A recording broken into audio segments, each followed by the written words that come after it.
Hey, good morning, guys. Another episode of Banish the Doubt. This morning, today's video, I title it Erase and Replace. So it goes to what we have in our subconscious mind. What is there already? Start learning how it got there, learning not only how it got there, but how it is there. We have to understand that it's there. We want to start to work on erasing it. So we erase it, but then we replace it.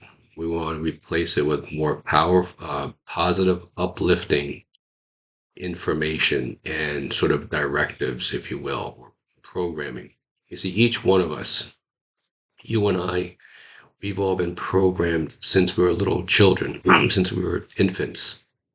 And a lot of what I'm going to talk about in this video comes from a book written back in the 80s by a man named Shad Helmstetter.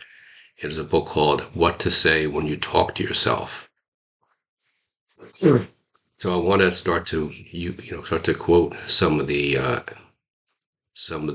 information from the book and then expand upon it a little bit. So he says, much of the programming which each of us received was the wrong kind. I'm going to listen to that again. Much of the program that you and I received was the wrong kind. Now, this is very shocking that as much as 75% or more of everything that is received and stored in our subconscious mind is counterproductive and works against us. In short, we are programmed not to succeed. Now, someone could say, well, success could be, someone who is a teacher and just enjoys what she does. That's true. But most of us strive or we think about success on a much higher level. You see, the majority of us, I would say almost every single child at some point when they were a little toddler walking around, think about it. We all dreamt of one day being a doctor, being a firefighter, being a astronaut, a singer, an actor, a sports star. But what happens? Because we're the little children walking around, and the adults all look at us and say, "Oh, that's wonderful. Little Johnny wants to be a football player, or a baseball player, and or wants to be a singer in a band, or an actor, a young girl, an actress." And we have these lofty dreams, right? We see ourselves. We don't walk around worrying about what other people think. That's just who we are. And for the most part, right, people around us all look at us and clap and smile. And it seems like, wow, this is great. But at some point, we deviate, we divert from that thinking. And the majority of it is the thinking and I would say, not only so much the speaking and the talking, but the nonverbals we receive from adults. So that's the opinions of others going into this subconscious mind of ours, starting to create a root. I would like for you to think of this subconscious mind as, there are certain types of, if you looked outside and saw a large oak tree, trees like this, they refer to them as deciduous trees. The reason they call them deciduous is because they have this what's called a taproot. So it's one root that just goes extremely deep into the earth, and it really sort of anchors the tree in place. It is the one root that when you sever that, the tree falls over. Okay, I'm using the illusion or the illustration, not illusion, the illustration of an oak tree because we refer to it as what the mighty oak, right? So I want you to get a visual in your mind of this taproot being our subconscious mind.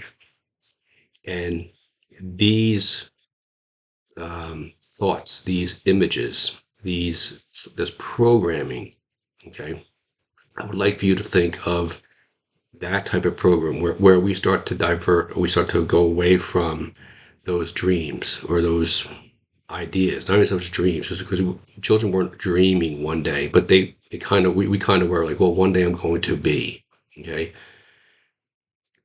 The programming that erases that, I want you to think of that as being almost as deepest part of that taproot. So this is why we can say, sitting here watching me, listening, watching this video, yeah, George, I want to change. That's right. I want to go back to the way I was back then. I want to tap into those types of feelings again. That type of like that little child that's inside, and our child is inside of us still. But what happens? We say it now, and then we leave and we go outside and we go away from it. We get influenced by the outside, the external, the outside world. So this is what Shad Helmstetter was saying, that we are programmed not to succeed.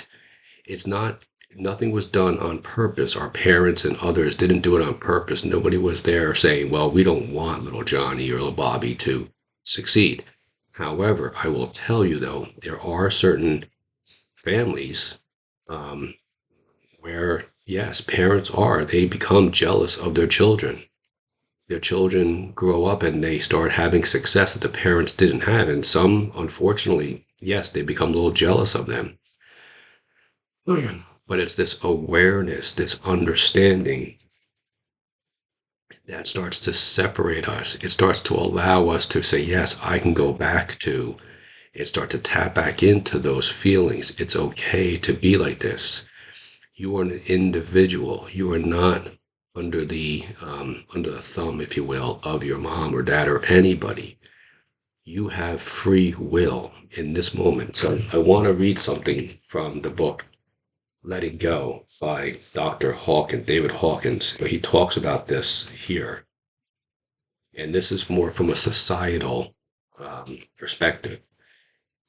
And he says here, page 104, there is one thing the world does not want us to find out, and that is the truth about ourselves.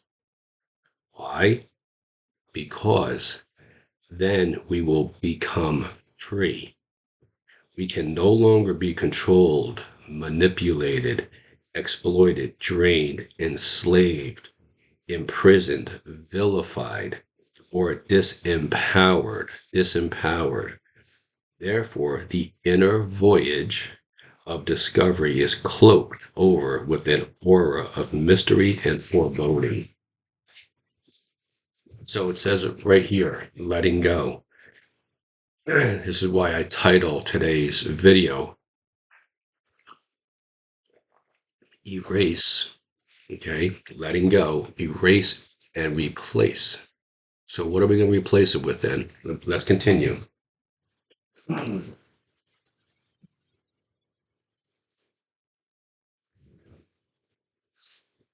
Mr. Helm Shad goes on to say, each day we receive an endless stream of commands, directives, controls, inducements, and expectations from others. So, directives, controls, inducements, commands, and expectations from others. Everything around nudges, demands, or persuades. Simply put, we learn to believe. So we learn from others what to believe, right? Because you're growing up, if you're a man, you're a young man watching this, didn't you not learn from your father if your father was around? Young lady watching this, did you not learn from your mother? Your mother, if your mother was around? These are, or mother or father figures. I can remember a personal story when I was in the fourth grade, and I was in Sister Mary Michael's class. A very nice nun, very gentle, very soft, very easygoing way of teaching. In the fifth grade, however, there was Sister Inez, who was the polar opposite. You could hear her screaming down the hall. Now, I grew up and I remember going to church as a young boy and telling my parents, my mom, I think more so, I didn't like the priest because the priest from the pulpit would, in my estimation, scream, but he was speaking very passionately. So having this thought, right, in my brain, in the subconscious, that I linked screaming with danger, scream or power, passionate speaking with danger, fear, I started to create these images. And what I would do, what I ended up doing was I failed fourth grade in a parochial school so I could circumvent Sister Inez in the fifth grade. I ended up going to a public school and then coming back to the parochial school. I repeated the fourth grade. So my parents didn't understand. They didn't see this as, wait a minute, George is maybe on purpose doing this. But at a subconscious level, I was conditioned to say, well, if I do bad, that she's going, and she used to physically hit students as well. I can remember seeing one day I was walking by, and I think she was hitting one of these boys in our class, or that other class, who was this big muscular kid, or at least for fifth grade muscular. And of course, I thought, whoa, if she's hitting him, scrawny little me. But you see the conditioning in the mind, okay? No one, we're not talking about that. And at home, my parents would argue in some pretty nasty arguments around money. So I was linking yelling and screaming with fear, danger, and then linking this with money, the lack thereof. And so money now became a source of anger, a source of fear, a source of strife, dysfunction. You see, so all this is going into our brains, and we're young, impressionable children, and that's going into the subconscious. So again, utilizing, thinking of this taproot, okay? So it's going deeper and deeper into our psyche. It's anchoring itself as a taproot does. So now to change this, okay, is something we want to do pretty much on a daily basis. So remember, each day we receive an endless stream of commands, directives, controls, inducements, and expectations from others, everything around, nudges, demands, and persuades. We learn to believe, okay? What adults tell us as children has an incredibly important effect on us.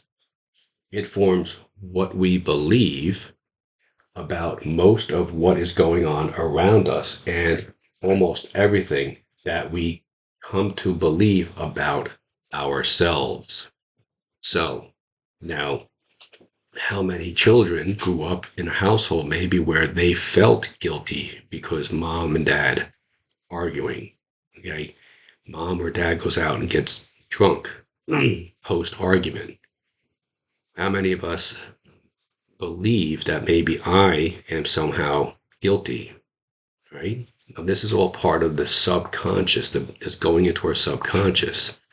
Now, I don't want to get too deep into this, but just understand on a surface level, this is what our subconscious is, what's inside the subconscious mind. Okay? So, depending on the environment we grew up in, and this is true for the majority of people in the world today, this is again from the book, depending on the environment we grew up in, there is a lot of disempowering programming inside of us, a lot of low self-esteem programming inside of us. However, it's not our fault. It's not your fault. This is the programming. And if this is resonating with you and you would like to have some one-on-one, coaching with this, I'm available to speak as a one-on-one coach. I would love to work with you. You work with me. You can go to my channel and click on the link. We can talk about this. because I know for some of the stuff, it hits home pretty deep. Again, it's that taproot. It's why if we're feeling these emotions, because it's part of who we are, it's part of that root that is deep inside the earth.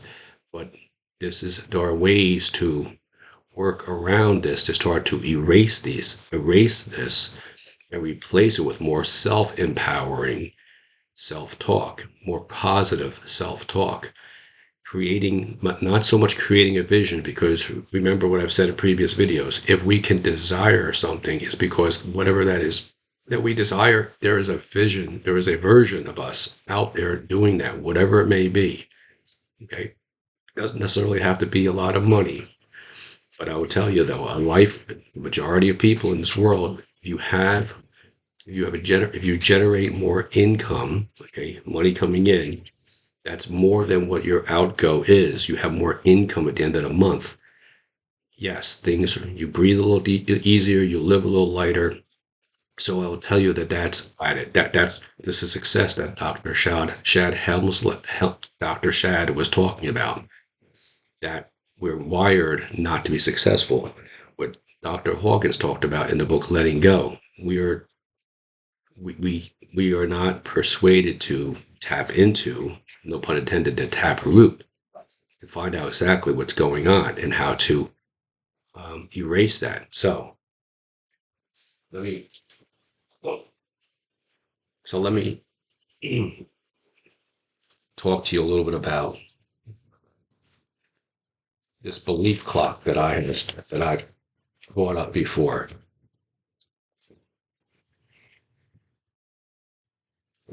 I'll draw it here for us. Let me see. I thought I had a pen here.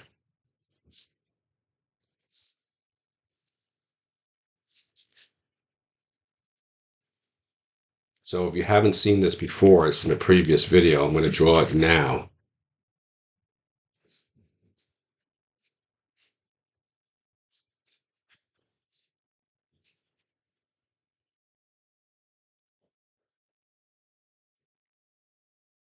This is what I call the belief clock. Okay, so the beliefs up here, 12 o'clock.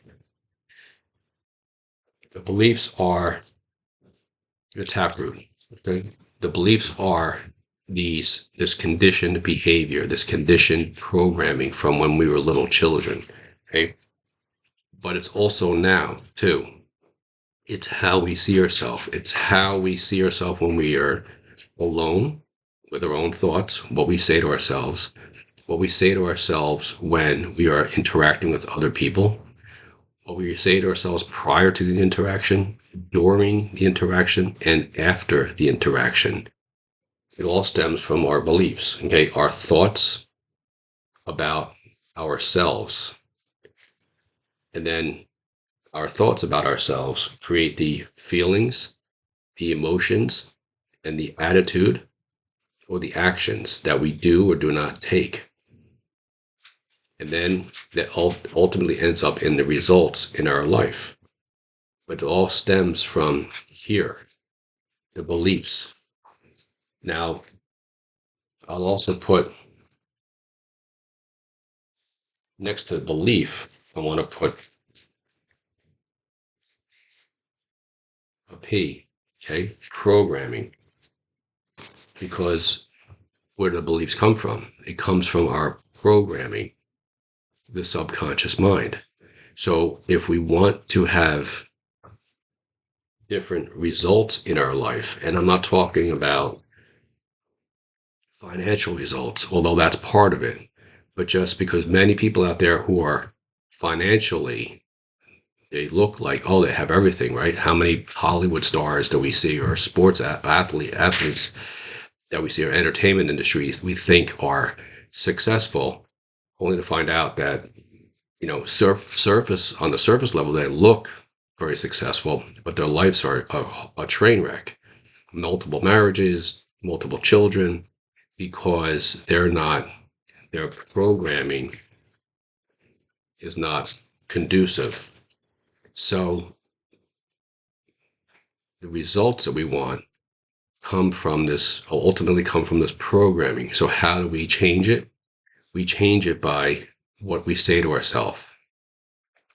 So you may want to start with a recording yourself, how you talk to yourself, or record yourself, the best version of yourself. If you would wake up tomorrow, this version of who you are, okay, everything in your life, from where you're living, from the environment you're living in, the job you have or a business you have, okay, relationship, what type of relationship are you in? How do you speak? How do you interact with others? What is your mindset? All of this, you want to make a recording of yourself in the present tense, first person. I am, I have, I feel. Because what that does is it starts to change the. Remember that, if you remember from my previous videos, the subconscious mind doesn't know right or wrong. It doesn't know good or bad. It's not going to say to you, well, George, you shouldn't be doing that. Remember what happened the last time. It just says, okay, that's what you want.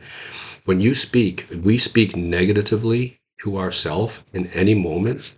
Okay. When we have a thought like this, it goes right into the subconscious mind.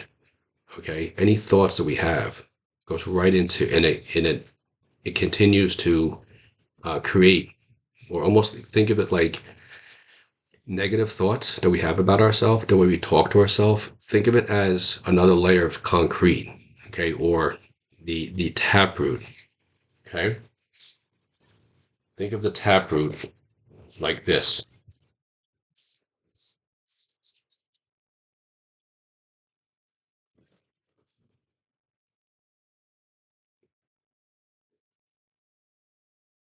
The thoughts that we have.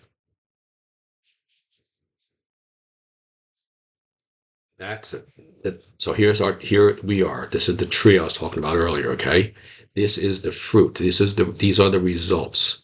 Okay, so this is who we are here. As we have thoughts that are any kind of thoughts we have go down here into our taproot, and it makes this more stronger. It roots that us into that spot. This is why when we have certain thoughts, we end up with people in our life, okay? Because the environment around us is very similar, right? Think about the people in your life. So if we're having any type of thoughts, okay, these thoughts are going to lead to how we feel, okay, the emotions, energy. What kind of energy do we have? Okay, what kind of actions are we going to take? Are we going to take actions that we take in the last how many days? We wake up in the morning, or are we going to take an inspired action? Ultimately, this is the results that we are going to get. And if we like or do not like the results, then we have to look at the beliefs or the programming. So this is what we want to establish in our life. But first, it's the programming. So if we don't like any of the results, just take it back. If you don't like the results from whatever's taking place in you, it doesn't have to be anything grand. It could be something very simple, just in the moment. Why did I say that? Or the flip side of that, like, yeah, I feel great. I accomplished something, or whatever it may be. I hit a goal. You see, one of the biggest ways to help to solidify a new programming is to identify yourself with what that is and a goal. When you make this recording of yourself, okay, start to think of, okay, I am that now. I have this life now. See yourself doing that, being that person. Okay, tell yourself, I am. It's not that it's out there, but I am. That's coming to me. Okay, that life is coming to me. And as you do this, as you have more of these types of thoughts, you're going to have different types of feelings, energy, emotions, and attitudes, or actions, inspired actions. And inspired action could just be, this job is temporary now. Now, where before this job was a dead end job, I had no way of realizing that I was going to go anywhere. Now, maybe it's a springboard to what it is that you want. So This is how we can erase and replace in our life. But the first part is the realization, the awareness of how we came to this point and how we can now pivot. And for the rest of our life, have it to be the life that we deserve to live, the life that we've always been deserving of to live and worthy of having. This is how we do this. Again, if you would like more one-on-one coaching with this, working with me, I'd be honored to work with you with this. If you really enjoyed this video, share it with others. And if you're watching this for the first time, you hit the subscribe button and notification bell so you see all of my videos. I'm going to continue with my next couple of videos with this and working more and more on uncovering these thoughts, but more importantly, like what to do, how to come out of this and start to change. We're not going to change the root so much, the root, as we're going to replace it. Well, we're going to change it. We're going to replace it with a healthier, more vibrant, more productive type of an anchoring root. Thanks very much, folks, and I'll see you next time.